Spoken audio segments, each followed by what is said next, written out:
That one's not quite as sexy as the other one, huh? You know what? Now with Crisp, I can't even hear either of them. Oh, yeah. That makes sense. What to do. I just sit there, I was like, it's counting, and I feel like there's music, but I can't hear the music. Yeah, I understand. Maybe it's that thing of getting old. There's certain frequencies now that I'm not able to hear. The music is still loud, but you can't hear it anymore, Yeah. as they say. Turn the music down. You remember that old that scene from City Slickers with Billy Crystal? No. He goes to their class or something like that, and he starts taking them through the decades of what your life experience is like. He's in your 20s, you play really loud music. By your 40s, you're telling everyone to turn the music down. He's gets to the 70s, the music is still loud, but you can't hear it anymore, so it doesn't matter. I don't know why I remember that. There's all these really funny things in that movie. That was a really good movie, actually. It was. I don't know if it'll hold up now, but it was. It holds up. Those things. Billy's got it made. He's good. Yeah.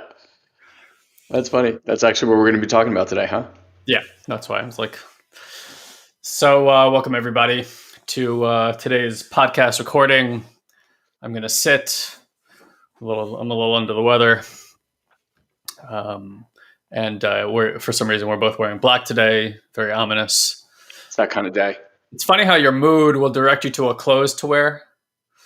You know what it is? I thought more that I came down here to actually record some other videos, and I was like, "Oh, I'm just gonna wear this shirt."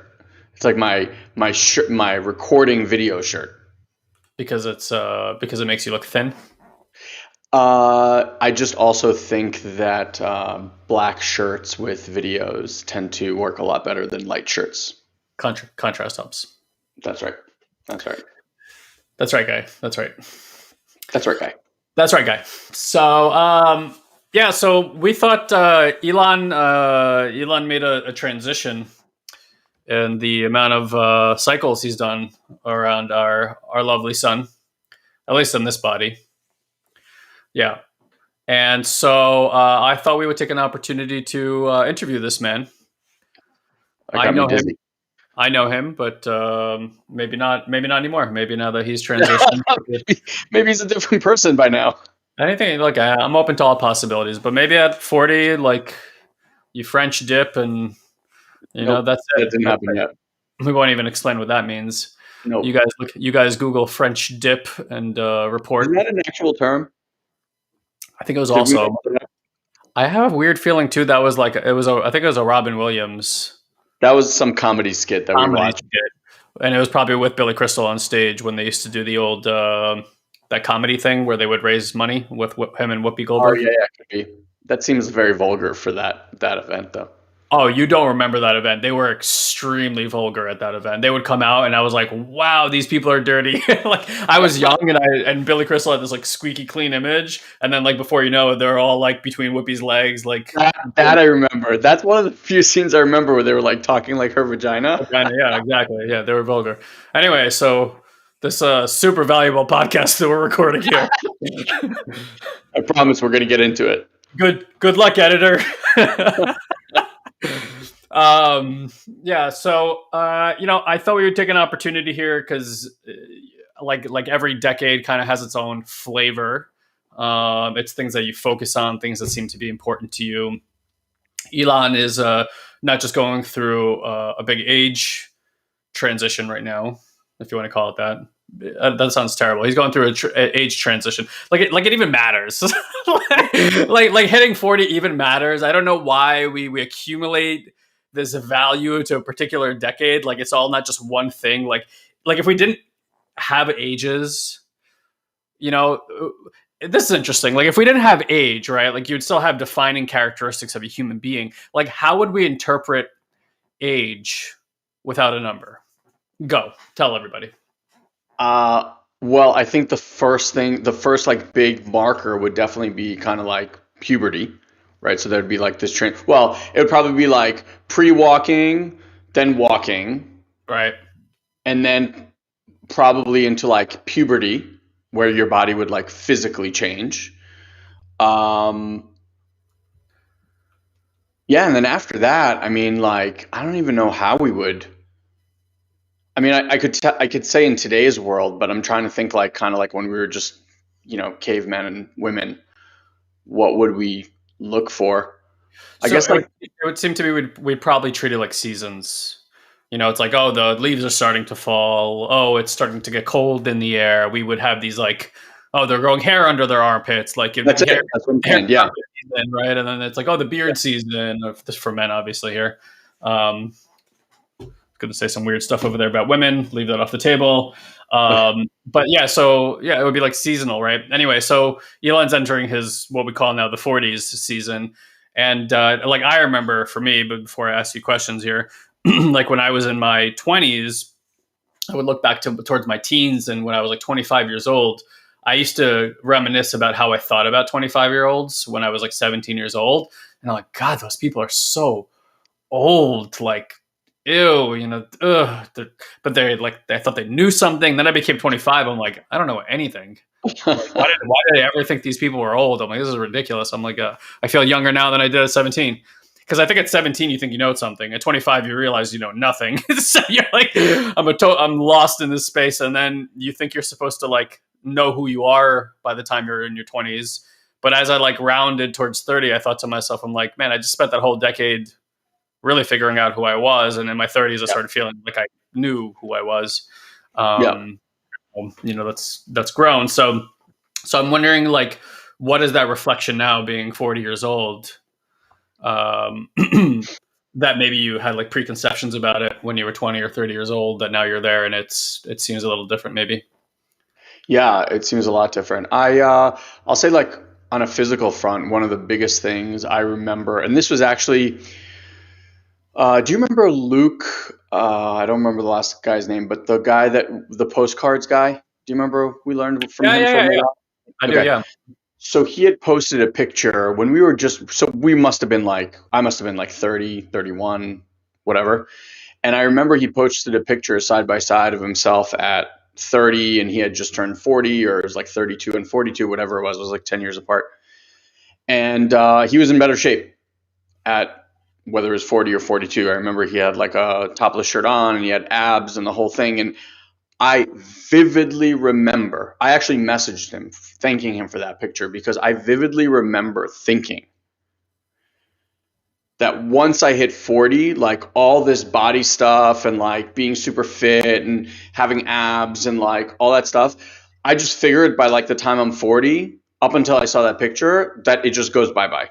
yeah, Because everyone that I've ever looked at, like everyone in my circle that ever turned 40 were like dads.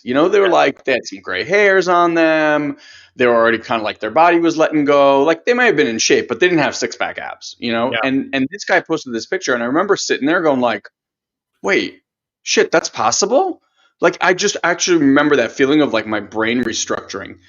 Um, and I actually took a picture of myself on my 40th birthday working out and like best shape. I mean, literally, other than my knee, which right now is kind of still going through a healing process, like I'm in the best physical shape of my entire life. I'm more flexible than I've ever been.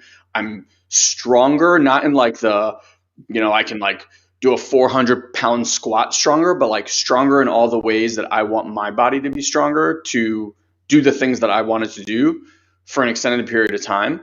Um, and now there's this new, well, he's not new, but there's an actor, Frank Grillo, I believe his yeah. name is.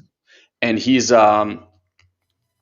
I saw him first in Billions, but he's been in a bunch of stuff. He was been in like some superhero movies and whatever. And the dude is 56 and ripped. I mean, he has pictures of himself at 56 and he looks better than he did at 42. Yeah. So again, just like I saw that and I was like, oh, so it doesn't need to end at 50 or 60 or even 70. Like in my head, the the idea of letting any of this go, quote unquote, is gone. Like I will have this body forever. That's what I'm committed to. So I wondered if like that process of degeneration, let's call it, or like the way that people allow their bodies to go or their mentality to go, what do you attribute that to? A lack of discipline? Do you think it's, I mean, look, there's obviously physical aspects, right? Like totally. the body's gone through its dings and whatnot, but like, again, most adults are not actively stretching. And because when they were kids, then they were kind of like naturally flexible. They didn't build that habit. You become an adult if you don't build that habit. It's like anything else, right? If you build a bad food habit, you're going to be fat. If you keep drinking, like your liver's only got like so much it can do. Is that what you would attribute it to? I can attribute it to a few things. First and foremost, I think there's a mindset, right? So like even what I said. So Wayne Dyer always used to say that there was this study done that they found the greatest factor in how people were in their 70s was how they thought they were going to be at 70 when they were 20, 30, 40, 50, and 60. So like your outlook on how you're going to be. So in fact, like I think, because just like I thought, I don't think that it was like a unique thought to me, that at 40, like you're a dad, you're settled down, you got nothing to prove to no one. And it's just like, whatever, like I don't need the six pack abs. Sure. And I think that kind of equates to it. I think a lot of people, I play tennis regularly. You and I work out regularly. I think like people get older and motivation gets harder, doing things gets harder, like your body doesn't do the same things. I think for a lot of people it's they go to the gym, they try to do those things that they did in their 20s and it doesn't quite work because no fucking shit, like your body's not supposed to do those things. But it's like disheartening and it's discouraging, and then they just kind of like stop this and stop that and stop, and the next thing it's like that slippery slope. You don't make it to the gym for a year, it's very difficult to make it back to the gym. So I think there's a mental aspect of it. I think there's just a cultural aspect to it as well, which is like, you It's look okay. around, Yeah. you look around like everyone else is that. So it's like, you're not like, oh, I look real bad. It's just, oh, I'm at this stage. So I think that has to do with it. I think the body, as we've been discovering, changes immensely in what it wants, in what it needs, in what it responds to, and what it doesn't respond to. I don't think people have enough awareness around their own bodies to make the changes. I mean, back to you, like the workouts you do today, are they vastly different than the workouts you did 10 years ago? Yeah. But, I think again, like I would attribute my evolution in every area of life to my evolution of my mindset and my emotional set. Okay. Like if I was static in how I felt, like I'll be perfectly honest, like I'm in shape because I have vanity. Like I do. Like there's an element of vanity. Some of it is probably healthy. Some of it is probably not. There's even some body shaming that goes on from time to time. Like have a weekend where I'm eating too many sausages. By the end of the weekend, I'm like, what is this fat lump around here? Right. Like, like I'm feeling too full, but like even the amount of food that I could eat between when I was younger and now is totally different. If I would have continued with a mindset that it's okay to consume calories in the way that I was, and it wasn't even healthy when I was a young person. I weigh a lot less today than I did. I weigh now about the same that I weighed probably towards the end of high school. Right. But again, like I've learned how to eat better. I've learned how to exercise in ways that doesn't damage my body, like all these things. But if I was static and I'm like, the way to lift is the way you lift, like you squat, you do push-ups. I mean, whatever. I don't even remember what it's called anymore because I don't do them. Yeah. Bench presses, stuff like that. Then yeah, I again, like you said, there'd be like, oh, I could no longer bench 200 pounds. Oh, woe is me, and eventually you just stop doing the action. And of course, I do see that a lot. Like habits are habits, right? For those of us that like to remain active, like I feel healthier, not just physically, but emotionally about how I feel about myself, how I feel with my body. Men in general, little boys to older men, we just want to feel strong. Like I hear dad complain about it all the time. Oh, I'm not as strong as I used to be. I'm like, yeah, No because shit. well, the way that you work out hasn't evolved in 40 years. Like you do exactly the same shit you used to do most of the time. So yeah, I mean, I think all that is true, but I think that's part of having a growth or a fixed mindset. If you have a fixed Yeah. mindset, then you do things in a fixed way, and then of course, like life is going to change. You're going to be disappointed you don't have the same skill sets. Yeah, and also I think something that I've just noticed that I have that I've had for a long time. People call it willpower, people call it whatever, but like even Stuart Ross used to say this thing where it's like you set baselines for yourself, right? Like I still wear jeans that I wore in college. I still wear shirts that I wore. Like I can fit into all that stuff. For me, the second that and this hasn't really happened, but like if I get bigger to the place where I can't wear those things anymore, that's not like a new signal for me, like, oh, it's time to buy new clothes. You don't fit in those anymore. It's like, no, it's time to adjust what you're doing Yeah. so that you get there. Like that's the baseline. Like it doesn't waver, you know? So, and that's just my thing. But beyond that, here's what I want to say. Like, I do think that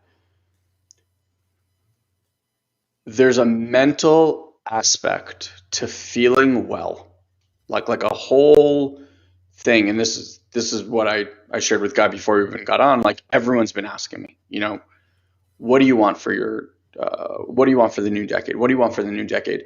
And I think if someone would have asked me this even 10 years ago, my response would have been so different. But today it's so simple. And it like when I say it to people, they kind of I think they want more, but I'm going to say it and then I'm going to explain like why this is what I want and it's so important to me. Okay. I just want to keep embodying and stabilizing well-being, safety, and support in my system. So define that for people because it's That's probably it. well Yeah. defined for you for them. Yeah. And so what the work that Guy and I have been doing over the last 4 or 5 years that we've been inviting our clients to partake in, et cetera, has really revolutionized the way I view setting goals, what I want, et cetera. And what my experience over the last, let's say 3, 4, 5 years has been the more safety is in my internal system, right? Like we have a fight or flight system, so a sympathetic, parasympathetic system.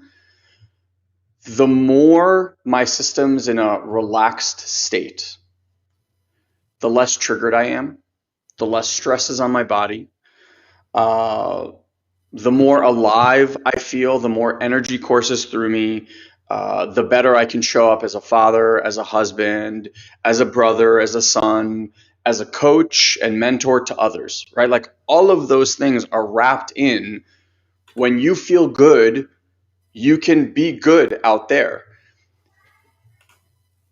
So once I started to play with this and realize this, and it's like the more I settled into everything that's happening outside that makes me uncomfortable or creates some sort of discomfort inside, I no longer give a shit about changing it out there. I just don't.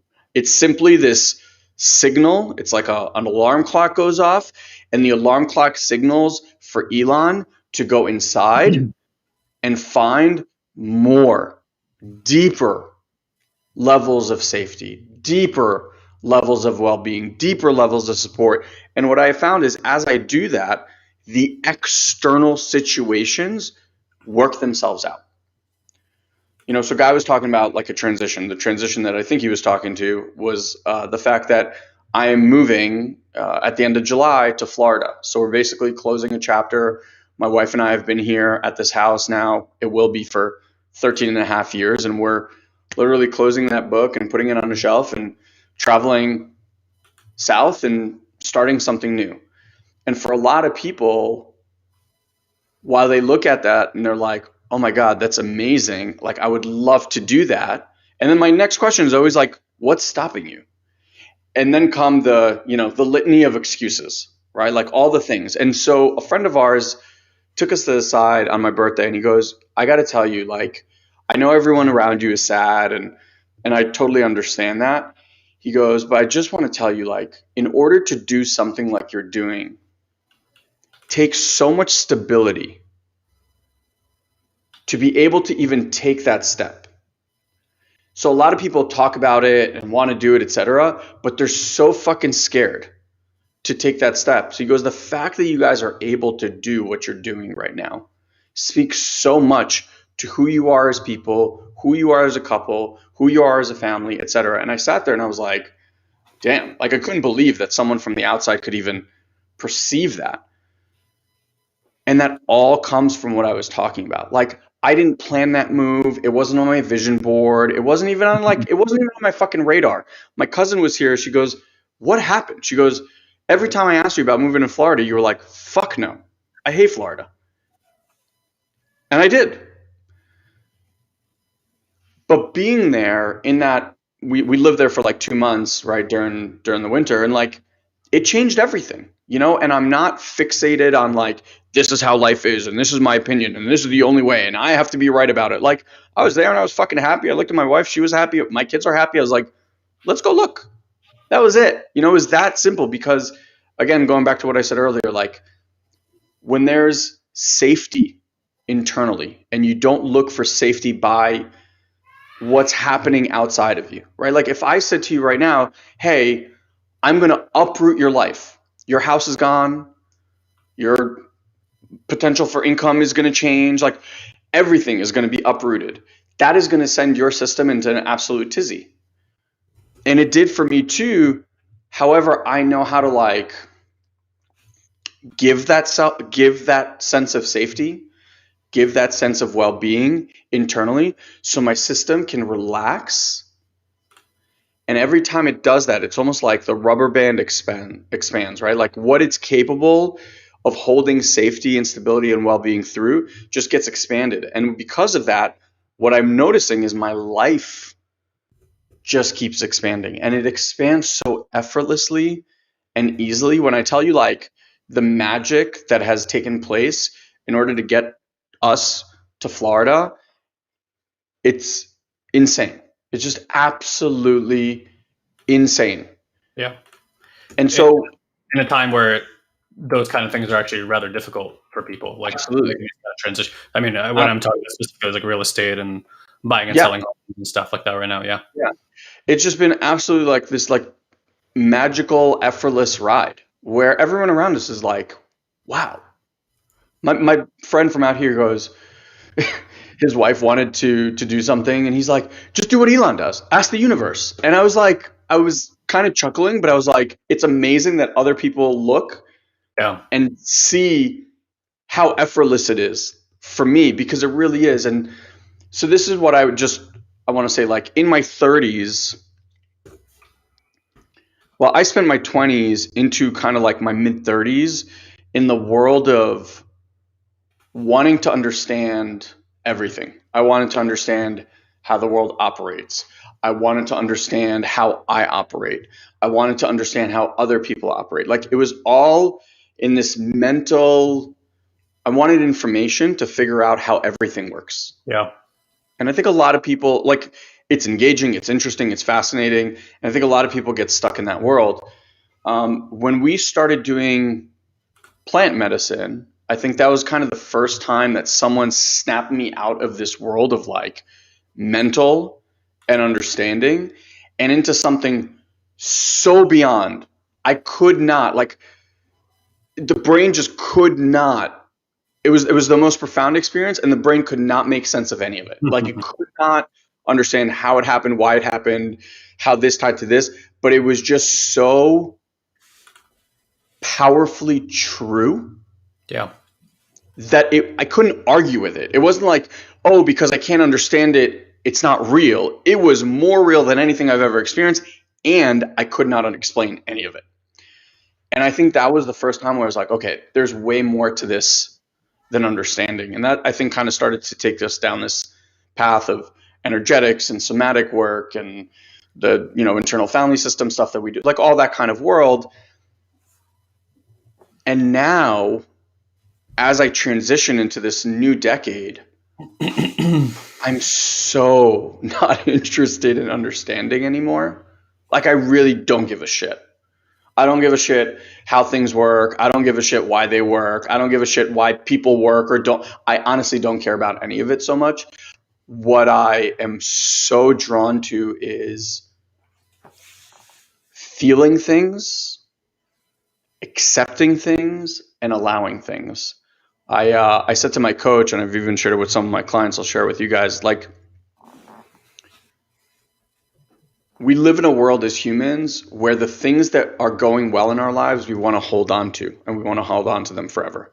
And the things that don't go well or like are upsetting to us, we want to push away. The more of this work, the more stability, the more well-being, the more safety is in the system, what you gain the capacity to do is to be with everything. Be with sad, be with happy, be with frustrated, be with angry, be with elated, but everything is just an experience. It's like, and now I get to experience this, sad.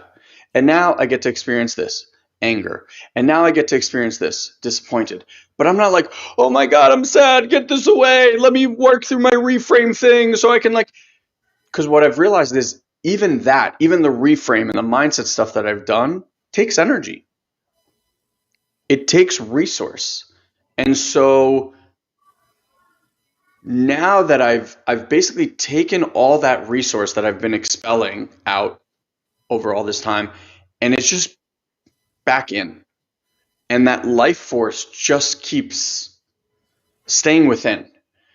And my belief, don't know this to be scientifically true, but my belief is that as I've brought this stuff in, and as there isn't so much of this fighting something or trying to hold on to something, there's a lot more resource here to heal myself from the inside, provide myself with insight and wisdom, and overall just be this like magnet for life in a way that I've never been able to be before, because I'm not meddling and messing around all the time. And so, look, for the next decade, I just feel like I'm going into it with this amazing foundation of I just get to experience what is. Like, I get to experience the shifts, the changes of this with openness. And then that is honestly like one of the greatest things ever. I'm wondering if I feel like now, as I've gotten a little bit, I'm only 2.5 years younger than Ilan, so we'll be having this conversation with me in no time flat as well, and making jokes about French dips and Billy Crystals and All that will come back. all that will come back to haunt me later, I'm sure. But life and death seems more prominent to me now. In what way? Because, for example, somebody that we went to high school with just passed away. Oh, wow. Very recently. So the friend of mine, Lindsay from high school, a guy she dated for quite some time and went to prom with and stuff like that, just passed away. I didn't know him well, but like this is the reality, right? Like we're getting to that age where it's like there's going to be a lot more of that to deal with. It's not, and again, we're at that age where it's still shocking if somebody dies at this age. It's not natural. I mean, if it's a health thing, it's still a natural cause, but like it could be sudden and stuff like that. Even when we were down in the jungle, like I don't know why. Maybe for me, that's just where I am right now, and there are certain contemplations and things happening in my system. I've had surge of like anger coming through my system and frustration and ways that I haven't experienced in quite some time, and at least not like this, like these kind of moments. But I agree with you. Like, it's weird to say, to be in our position, like what we do for a living, what we do for self-expression rather than what we do for a living, and suddenly say, I don't really care how it all works. Where it's like for 15 years, 20 years, I've really cared about how it works. And while I still enjoy reading pieces on psychology and mindset and, what is it that they're learning about neuroscience and stuff like that, that's all well and good. But I also understand today that the people who are looking have most likely not gotten a taste of what we've gotten a taste of. And so they're still viewing everything from a level of mind that is seeking to explain this, probably because that level of mind is trying to find safety. That's right. So it is framing and viewing that particular data in a certain way to shape it in a certain way to help people who still use that level of mind, right? I'm specifically talking about conditioned mind and linear thinking and stuff like that, where like what Ilan and I are playing with and stepping into more and more is like the multidimensional aspect of the human being. And that can be directly experienced every single day from your awareness, but you can't read about it in the book. And it often doesn't make a lot of logical sense. It's just these sometimes intense, sometimes very pleasant, blissful experiences. And they just like keeps on coming. And it's funny that, you're not funny, but you mentioned ayahuasca, and it's like, I kind of realize my life is more and more becoming like an ayahuasca journey. Because I remember when I first would do ayahuasca and like the data stream would just, it's like, like, like all this, like so much data is coming at the system. And then you're like, slow down. And then you get like this experience, like stops, and you get this experience of data. But when I sit and meditate, it's becoming more and more like that. As I quiet myself, my life is becoming this extraordinary data stream. And like you said, sometimes I spend very long periods of time feeling great, and sometimes I'm like, oh, this is interesting. I'm experiencing a ton of anger or a lot of disappointment right now. And I had this vision the other day where I was like in this place because there was like shaming and blaming happening in my system for what was going on. And I kind of had like, it was almost like being on American Idol. I had like you and Mandy and maybe like somebody else. And you know how like when they're getting judged on American Idol, but like in a way it was like, I had these like 3 mirrors in front of me, and each one of you had a perception, and it was like a perception of me. And for like a split second in time, I got to experience my anger from different perceptions, if that makes any sense. It was like you guys were looking at me, and I was looking at you looking at me. Does that make sense? In whatever way it can make sense, right? But for like, again, it was like the split second where I was like, oh, like you can see this anger in so many different ways. You can see this disappointment in so many different eyes. And I like just kind of like use your avatars to like view myself. And I got this data like that didn't make any fucking sense, but there was. So it's very interesting what we're stepping into. It's like hard for me to imagine another decade in this, or is there something like 5 years from now, this year, who knows? That's like another revelation. Whoa, I had no idea. And it just, in the whole other process begins. I don't know. Yeah, I mean, I think we have enough mentors and people in our lives to kind of see like the trajectory of where this goes. And obviously for each person it can be very, very different. What I'm noticing, at least, let's say in our business side of things, right? The people that are coming through the doors to work with us, be with us, are so different than the people that came, I mean, not even 5 years ago, like 2 years ago, right? Like just very, very different caliber people. And so again, just a good reminder and a marker that like this is shifting and changing and bringing people through. The other thing that is, Paul Turo, remember, used to say, he's like, you want to know how well you're doing in life? Look at the people around you and like how well they're doing. And I just drove by his house the other day. Yeah, like 30 people here. These are like our closest friends. And I'm looking around and everyone is happily married.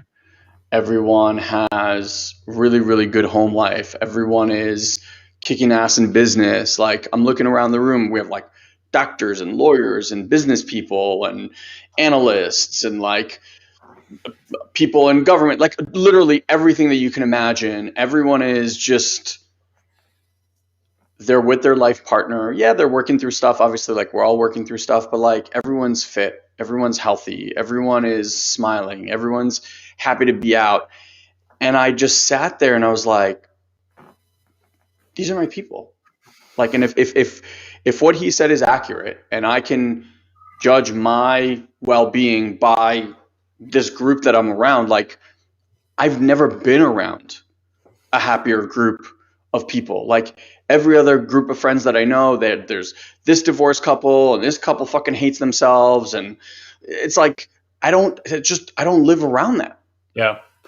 And it's just fantastic. And I'm not saying like I did that. I'm just saying like it points to the work though, right? Like it points to the work, like all these people, whether they continued it or not, at some point in their lives opened up the box for introspection, opened up the box for inquiry. And whether you continue to do work or not, like that foundation, I think, stays with everybody. And like you're gonna at some level remain, even if it's slightly more curious than the person next to you, you're gonna have a slight quote unquote advantage as you age for that exact reason. You're either fixed or kind of this growth mindset. There's an energetic stuff that goes along with that too. And you're not like, you never get to a place where you're like, there's nothing I can do about this. Yeah. You know, like honestly, like and just speaking for me, like I got really upset like a few days ago, and it's been kind of lingering in my system. And I can feel that same little boy that felt victim, because what I really like got to this time is like, when I get upset and I'm lashing out, what I feel like, the reason I feel like permission I can do that is because I feel like I'm the victim. Like that is my genuine experience of the moment. It's like I'm being bullied, and this is how you deal with a bully. Wow. You stand your ground, and you I'm about to start crying, but like you give them hell. You don't let them run over you. And so like I never put that together before, which is weird, right? Yeah. Like, because it's always like, oh, I'm the aggressor here, but I don't feel like the aggressor. I feel like I'm like, it's a proper defensive response to the moment. And that was like, whew, okay, wow, that really flips that shit on its head. And instead of feeling bad about what I'm doing, I started feeling sympathy for the little boy inside that feels that scared in that moment of the, the bully, even if the bully is not real. I don't really know why I went down that road, but again, I'm just like, the point here is that like, I had a moment right before that insight where I actually genuinely felt, I'm like, there's nothing I can do about this. Like I can observe it, but like, I don't know, like you don't go to like, I think it's ridiculous that we have like management, like anger management or anything like that. It's like, why do I want to manage the anger? That just seems so counterproductive to me, but it's like scary to experience. It's scary to have it sometimes. But again, it's like, that's the point, is like, I went from that, I think, of like, it feels helpless, to, hey, no, I can just sit here and watch it. These insights start coming, and suddenly the opportunity was, it's like, oh, I get to love the victim that I've never loved. Like I've kind of realized like that has been off the table. Like you don't get to feel that way. Yeah. Like that's like because I think for me, when I was depressed and suicidal, that was so what I lived in, that anything that sniffs of that, I'm like, I'm not going to go back there again. I don't want to deal with the psychology. So I'm just not going to even placate it. But I think that's the interesting part, is like, yeah, it's like, it's so funny. Now I would just be like, hey, learn how to stay curious. Yeah. Can you teach your body? Can you teach your mind? Can you teach your emotions how to remain curious even when you're feeling like absolute dog shit? Yeah. So you were talking about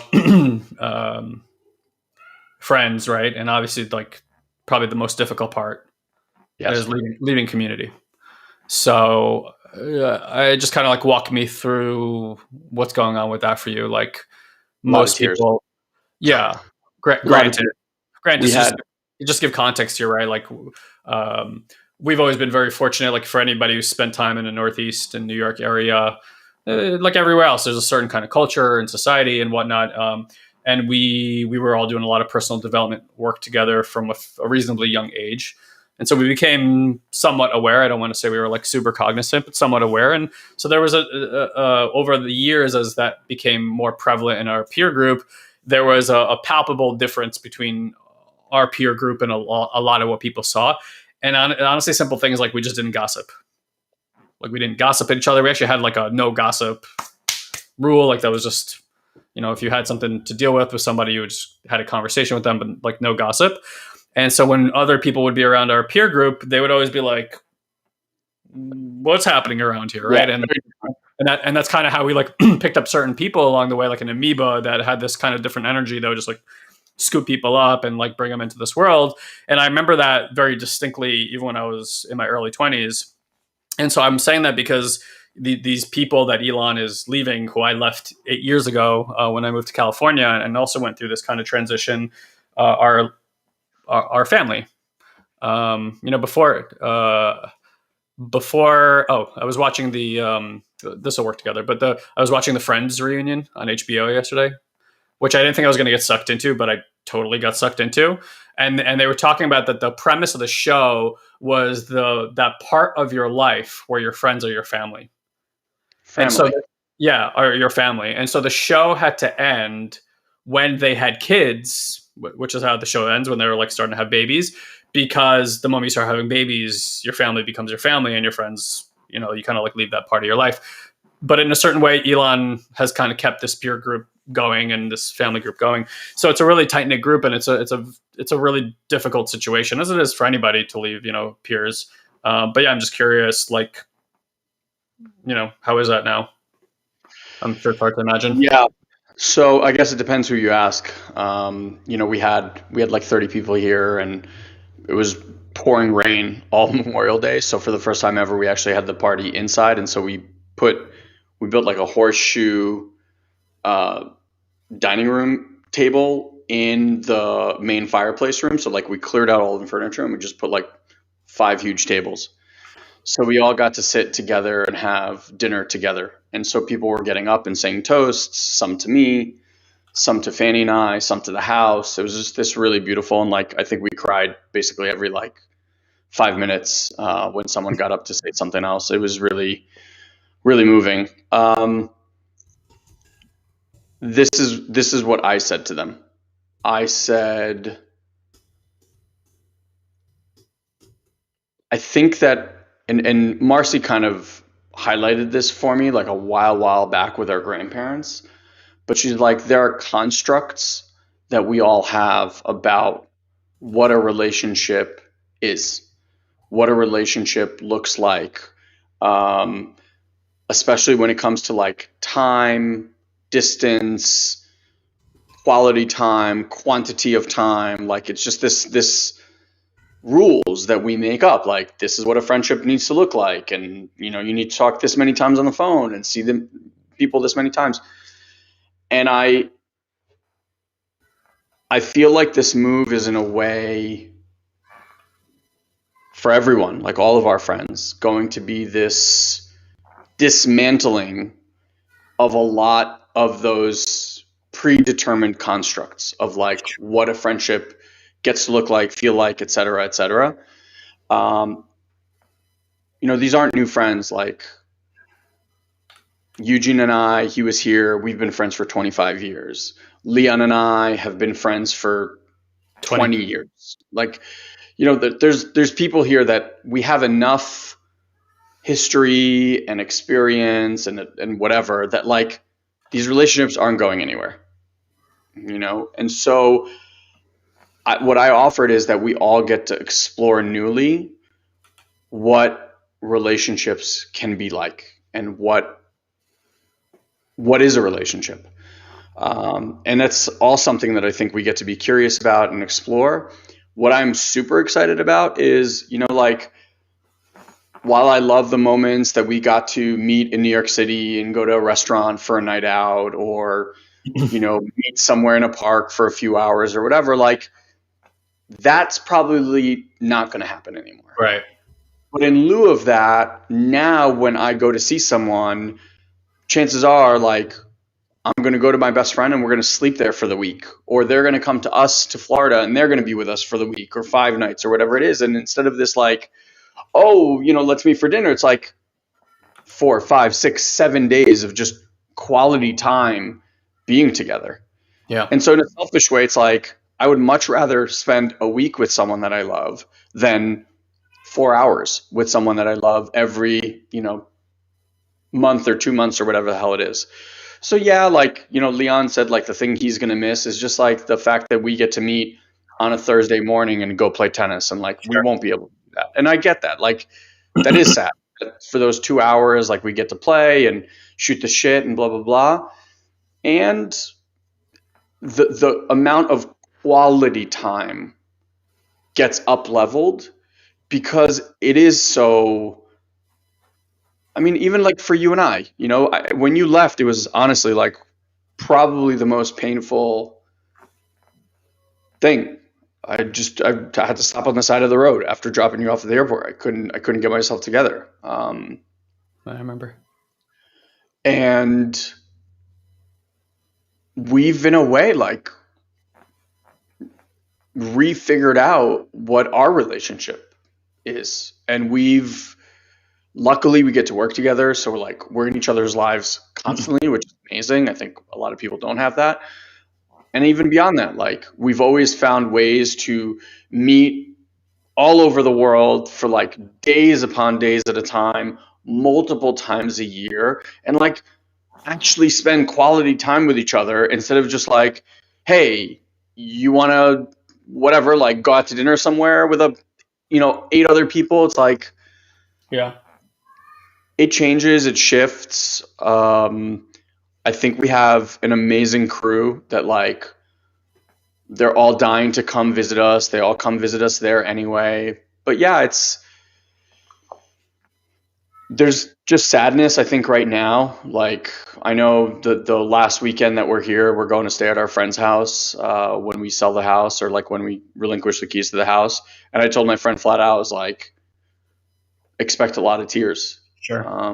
And I actually had a vision of you guys leaving the house this morning when I was meditating, and then I felt that deep sadness. I know even Mom and I were talking a few days ago. They were in Fairlawn, and they were near the old house, and I drove Mandy by there 2 years ago too. And I remember I had this deep longing to honestly go stand in the backyard and look at Jake's old house.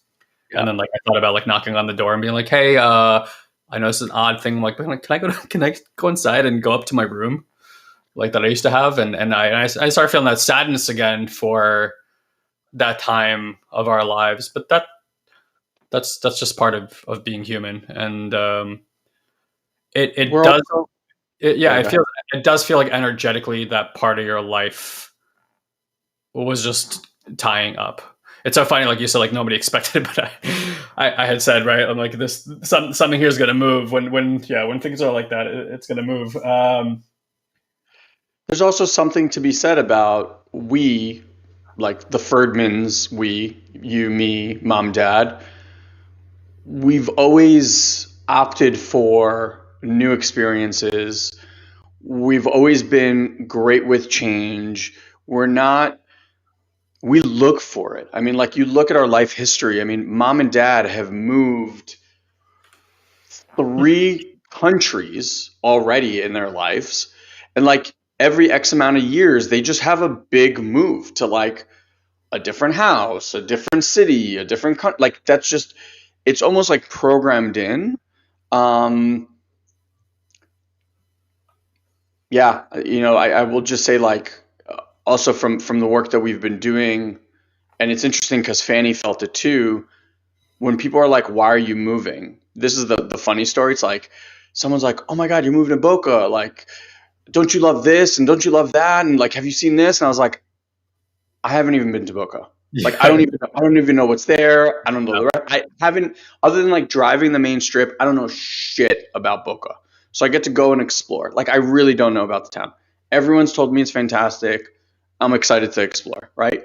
I fell in love with the community that we're moving into, and this idea of a house and living outside and all that kind of stuff. But there's this piece about something pulling us to be there, and that's what I trusted. When I was in that place, and we've all had this moments where it's the bells are going off and something's pay attention. It's a yes. And everything inside is yes to what? What the fuck do you want from me? This doesn't make any sense. It's take the check out, write the money. It's why? What am I doing? And it's I don't need to tell you this. Just trust me. And so we both felt this feeling. Fanny was signing the paperwork. It was an out of body experience. She's what am I doing? How is this happening?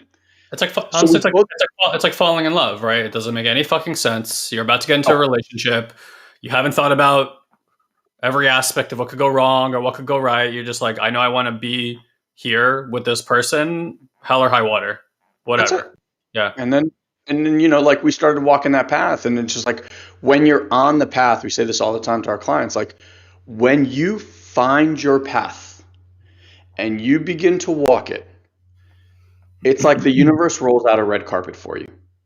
because it's so excited that you're on it and that you listened to the deeper part of you that's not the brain part that's talked you out of every other thing that you've ever wanted to do, but like you actually listened. And it's just like, this works and this person shows up and that thing happens and this, it's like, I want to live more in that, like to kind of put a bow on this, like that's what I'm realizing. The more I get out of the way of trying to make things happen or manipulate things or like want things to look this way or that way, the more I let all that go and the more I just do the inner work.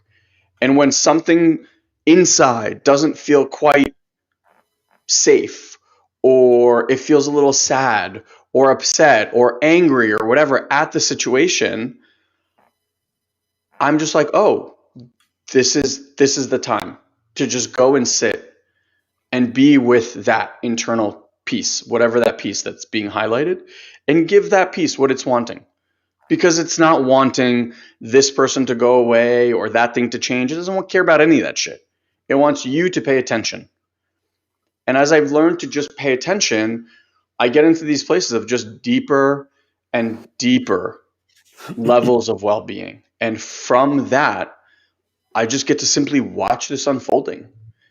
And that's what I'm excited most for. Like this new decade is just an unfolding in a way that I've never had this tools, I've never had this mindset, I never had this energetic stability and well-being. I've never felt so alive. I'm like, I said to someone, I was like, 40 feels like the most exciting thing ever, because not that this is the benchmark, but like I have money, right? Like, so there's like stability there. I have the woman of my dreams and partner by my side, and we've done this for 13 years and like more in love than ever. I have amazing support around me. I have amazing friends around me. Like, I just kind of feel there's like a feeling of settledness of like, I don't have anything to fucking prove to anyone. Like, I'm just going to enjoy the ride. Yeah. And it's a really fucking exciting feeling. Like, if I had this when I was 20, man, but I guess like that's, you got to put in the work to get to this at 40. But it feels really, really special and really, really exciting. And the idea that I get to like build this new decade in a different environment, and watch my kids grow up in this different environment it's just really, really exciting. Yeah, and I think that is exciting. So what I hear is like stability, like just stability is there. And so like stability doesn't matter where you are, what environment, like stability is there, right? So what can you build from stability? Because everything that's been built up until now was not necessarily built with stability. It was trying to chase stability, not realizing Right. that stability was going to be earned from within, not something garnered from without. And I think, again, for your kids too, it's like an interesting period for you guys too. It's like, the friends you've established, relationships you established an old energy. As amazing as those friendships are, and you're in this new place, like what gets pulled in when your energetic output is different. You're looking for different things right now in your life, like who you connect with, why you connect with them. It's like when you're a little kid and it's like your friends are based on whether they had Super Nintendo or like Nintendo or Genesis or like, the game they played. And then like you get older and you're like, this kid's an idiot. Why am I friends with this person? Because they have Super Yeah. Nintendo. And then your high school, like your peer group changes, and college, your peer group changes, right? It's like you're always kind of establishing it at a different place. But again, in a fixed mindset, it's like you keep people around you that sometimes are rather poisonous to you, or not in alignment with you anymore. And so it is interesting. I think there's certainly, like, just from having moved myself at an age where I was super aware of it, and now watching some friends move to like Austin and stuff, and like seeing the challenges, is like you forget what it took to establish that quality of relationship with somebody. Like, loyalty and trust is earned through hard moments in life, and seeing Yep. who's around and who supports you and stuff like that when it's there. But maybe it's different now, because we're in a place where we ask for more support. Before it was like, show me that you're going to support me. Now it's more like, oh yeah, I got to remember to ask you to support me.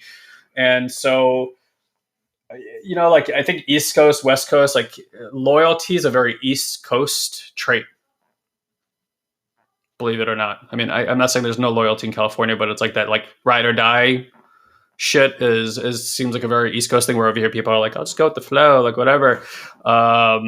And so a little bit of me has missed that piece of it, but at the same time, it's kept me exploring certain things in myself that I probably wouldn't have had that always been there.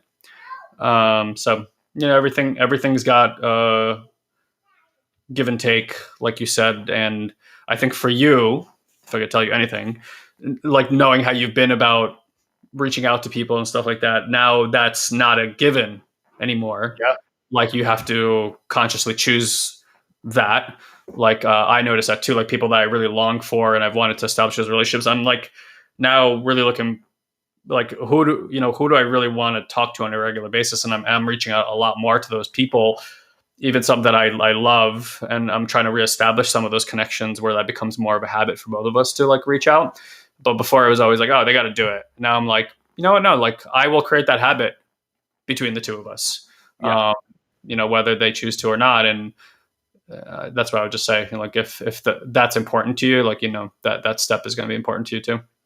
It's really interesting because even when I was in Florida for like 2 months, uh, certain friends here that I'm like really close with, I was like so missing them and like so wanting to share certain experiences that I actually found myself like calling them multiple times. And I was like, oh, this is different. Like I don't call them when we're here, Yeah. like at all. Yeah, it's like I know there's going to be transitions. I know there's going to be things that are going to like upset me. I know there's things that are going to excite me.